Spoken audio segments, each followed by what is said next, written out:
2024년 12월 3일부터 세니까 이제 409일 만에 첫 선고가 나왔고 유죄 판단을 받은 겁니다.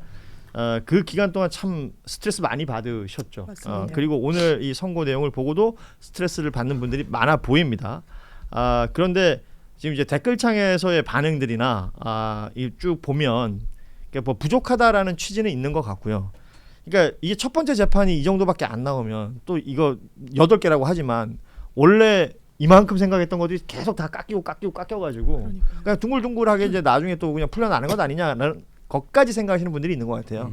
이게 사실은 그 감정적인 부분이 또 있는 거니까요. 그러니까 이런 거잖아요. 그러니까 예를 들면 윤석열과 그 일당들이 계속 나와서 1년 내내 지동소를 주장을 했는데 처음으로 선고를 통해서 야, 이 무슨 말도 안 되는 소리야. 선동설이 맞는 거지를 이제 인정받았다라는 측면이 있는 거고, 그렇다라고 하면 그 노영희 변호사님 말씀대로 이거 어쨌든 본류는 내란을 일으킨 거에 대한 2월 19일 날 나온 그거 아닙니까? 여기서도 얘네가 1년 내내 했던 게 지동소를 주장한 거잖아요. 그러니까 그 부분에 대해서 약간 선동설을 주장한 거잖아요. 네. 나도 그래서 내가 잘못 알고 있고. 그렇죠. 여기 다 맞습니다. 문과들이라 순간 눈치를 없죠. 우리 지금 3명이나 똑같이 지금 이상하다고 또 AI한테 다시 감아서 선동설을 주장한 거잖아요. 그러니까 근데 이거가 아니라 지구가 도는 게 맞는 거다를 이제 오늘 판단으로 난 거고, 그러면 지구가 도는 게 맞는 거의 기준으로 하면 이 내란에서 엄청난 이제 말하자면 중형이 사실 그 예상이 되는 거, 그 다음에 위증 혐의들에 대한 재판이 1월 21일 날 시작되고, 그렇죠. 명태균 게이트 관련된 정치자금법 위반이 1월 27일 날 시작이 됩니다. 그리고 최상병 관련해서 2월 3일 날 재판이 시작이 되고,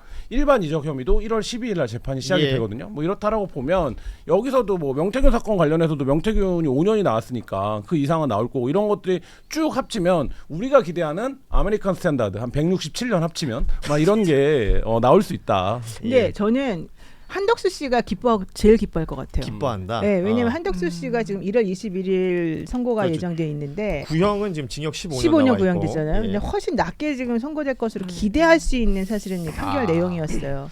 그리고 한덕수 씨가 자기 부인이랑 같이 돈가스 먹으러 왔다고 어떤 사진이 지금 돌아다녔어요. 최근에? 오늘인가 뭐 아니요, 12월 4일 날. 12월 4일 날? 최근에 그 사람이 사진을 찍어가지고 올리면서 옛날에 돈가스 먹던 추억을 생각해보면 우리가 경영식집에 가가지고 먹던 그 옛날 그 돈가스를 이 사람은 왜 먹으러 왔을까 이러면서 이제 부인하고의 그런 걸 에피소드를 올렸는데, 이 와중에 돈가스를 먹으러 다닐 정신이 있구나, 이 얘기는 결국은 너는 이거를 되게 가볍게 생각하는구나, 너는 앞으로 이제 좀 형량이 낮게 선고될 거라고 안심하고 있구나, 이제 이런 얘기였는데, 결국 오늘 윤석열 씨 관련해 가지고 이제 이 판결 나온 걸 보게 되면 내 거는 앞으로 훨씬 더 약하게 나올 수 있겠구나, 그러면 2심 3심 가서 나는 집행유예도 받을 수 있겠구나, 이렇게 생각할 것 같고, 여기 보면 심시민님이 한덕수는 나이가 더 많은 초범인데요, 이 말이 사실 또 맞는 거가 되는 거죠. 그 기준이 그렇게 적용될까봐. 그리고 아까도 말씀드렸지만 이제 감정적인 부분, 그리고 법이라는 게 만인에게 평등하다라는 얘기를 하지만 그렇지 않다는 걸 우리가 많이 봐왔고, 윤석열뿐만 아니라 이제 내란 관련된 자들이 이제 재판을 받는 태도나 뭐 반성의 정도나 이런 것들을 우리가 다 봤잖아요. 네. 봤는데 이제 과거에 뭐 또 이 얘기를 안 할 수가 없는 게 버스 기사 뭐 800원 얘기라든지 초코파이 뭐 도난이라든지 이런 것들 가지고 법정에서 어떤 기준과 어떤 뭐 조항을 들어가면서 그들을 어떤 식으로 대우했었던 것이냐. 그런데 내란이라는 죄를 저질렀고 지금 뭐 그 중에서 일부라는 뭐 체포 방해라든지 등등등을 얘기하고 있다고는 하나, 이게 구형 10년에서 5년이 선고된 것은 나 이해 못하겠다. 라는 분들이 많은 거예요 지금. 저도 이해가 안 되는데, 제가 이제 그 주문을 읽기 전까지 판사가 쭉 얘기하는 그 논거 중에 오늘 이제 여러 사건이 병합이 돼서 그런데 이제 특검에서 구형했을 때 제일 구형량이 컸던 게 특수공무집행방해. 그러니까 체포 방해를 했던 걸 5년 구형을 했어요. 그러면서 이게 이 대법원에서의 양형 기준을 넘는 구형량이라고 설명을 했거든요.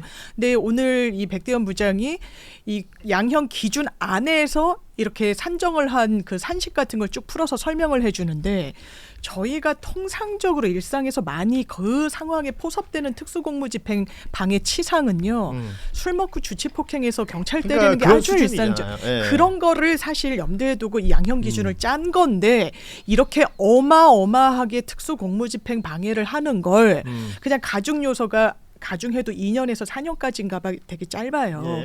그걸 가지고 이걸 기본식으로 산정하는 게 과연 맞나? 판사가 이걸 못하는 것도 아니에요. 양형 기준 벗어날 수 있어요. 다만 그 이유만 설시하면 되거든요. 그런데 이렇게 정말 국민 세금으로 운영되는 조직을 사병화하고 총을 보이라고 하고 국민 안전이나 그렇죠. 어떤 그런 부분을 정말 뒷전으로 했던, 그리고 본인의 표현에 의하더라도 백대현 부장의 표현에 의하더라도 헌법을 제일 준수해야 되는 가장 그 최정점에 있는 그런 사람한테 일반 양형 기준은 요렇고 저러니까 이렇게 최대치로 해도 5년 이게 맞나? 이런 생각이 들죠. 그렇습니다. 이 아쉬운 부분과 지금 뭐 화나는 느낌이라든지 뭐 여러 감정들이 있을 수 있겠는데, 지금 저희가 이제 두 분의 변호사들이 얘기해 주시는 거는 그 안에 담겨 있는, 그러니까 함의를 좀 보자. 그러니까 법조문들을 이렇게 적용을 해가지고 유죄라는 걸 얘기하면서, 그러니까 교통 정리가 되는 거예요. 쉽게 말하면.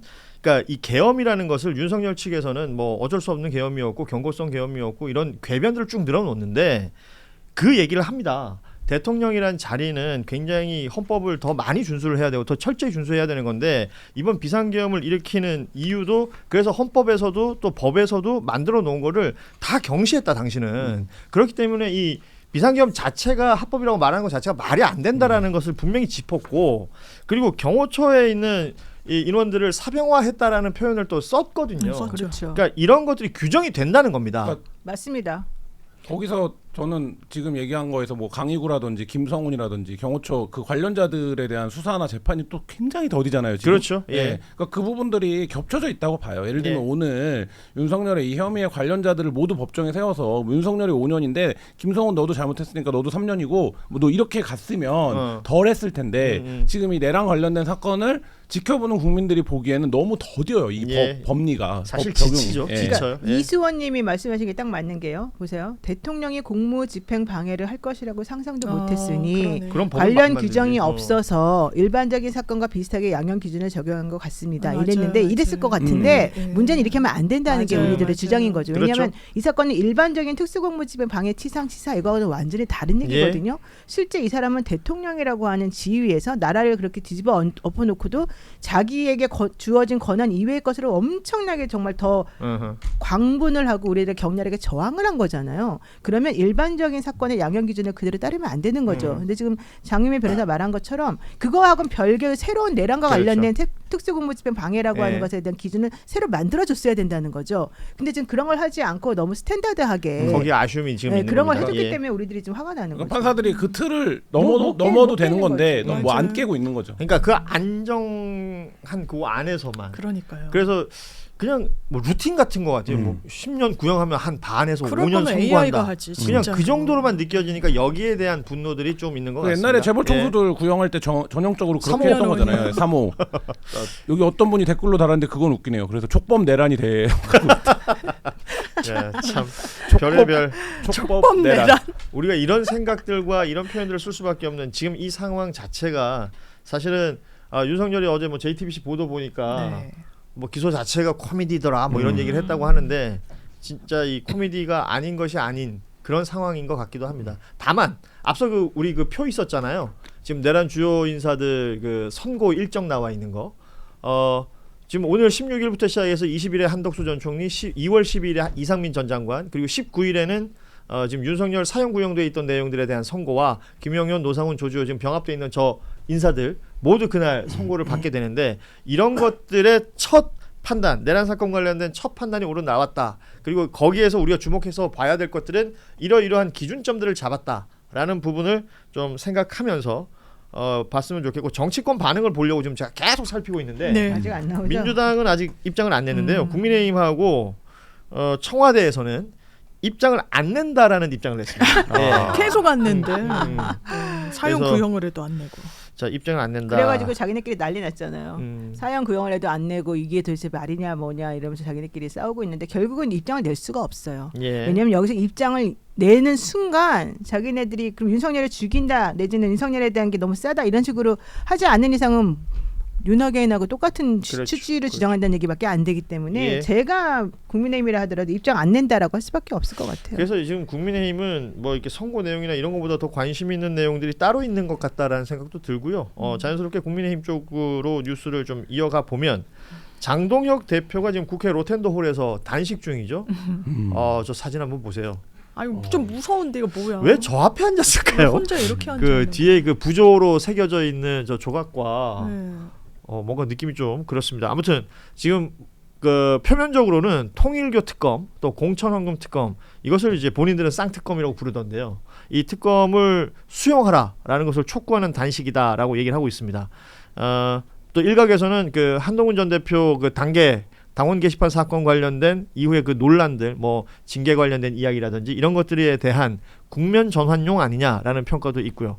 여기 계신 세 분은 어떻게 평가하시는지 좀 들어볼까요? 아니 저는 하도 통일교 특검 이래서 아 민주당이 이걸 안 한다고 그랬나 이게 헷갈리는 거예요. 막 이걸로 단식까지 했는데 아니 민주당이 한다고 그랬던 거예요. 예. 나 정말 어이가 없어. 거기다 신천지까지 하자 그랬죠. 그러니까 민주당은. 신천진 또 안 하려고 저러나 예. 이러고 제가 오늘 민주당 회의에서 나왔던 발언이 너무 뭐랄까요 좀 이렇게 마음에 와닿아서 좀 적어왔는데 장동혁이 끊어야 할 것은 곡기가 아닌 윤석열 이렇게 얘기를 했고 또 정청래 대표가 이런 정도면 단식 투쟁이 아닌 단식 투정이다 이렇게 얘기를 했고 또 명분 없는 단식은 다이어트일 뿐이다 이렇게 얘기하신 분이 있는데 예. 이거 그냥 몸으로 맞겠다는 거예요. 필리버스터 24시간 막 힘들어가지고 막 이때 왜 그랬습니까? 또 사과 같지도 않은 사과를 해가지고 너 이거 뭐 하는 거야? 막 당에서도 난리가 나니까 나 필버 하니까 나 이렇게 고생했어. 지금도 한동훈 이거 뭐 어쩌자는 거야? 윤리위에서 막 심의하고 이거 절차는 지켰어? 지금 뭐 하자는 거야?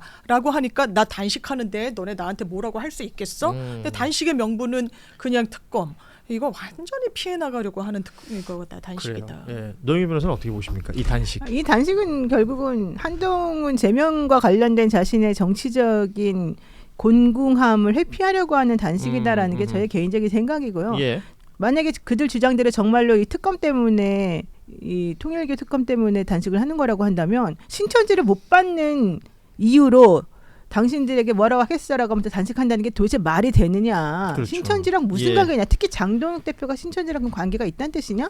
전 오히려 이런 걸 되묻고 싶어서 그들은 지금 현재 스스로가 지금 이상한 그 구렁텅이에 빠져들어가고 있다 생각을 하고요.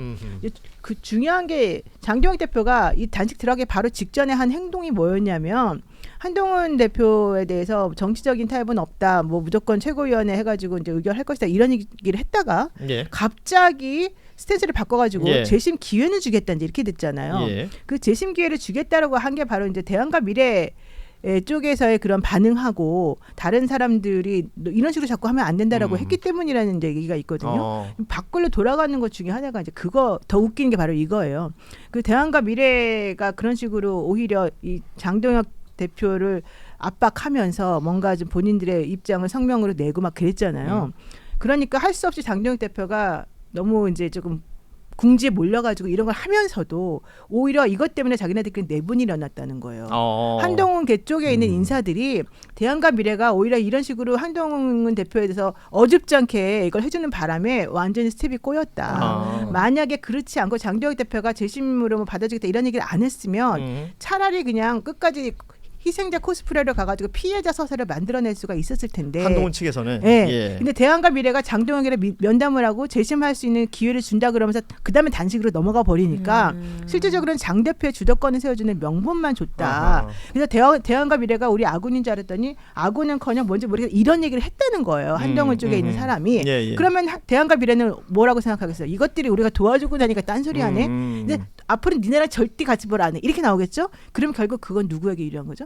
장동혁 대표 등에게 유리한 거예요. 그러니까 내부가 완벽하게 뒤집어지고 있는 지금 거예요. 말씀대로라면 이제 국민의힘 내부에는 저 세 개의 덩어리가 있는 것처럼 보입니다. 장동혁 대표를 위시로 한 현 지도부, 그다음에 이제 소위 말하는 한동훈 계.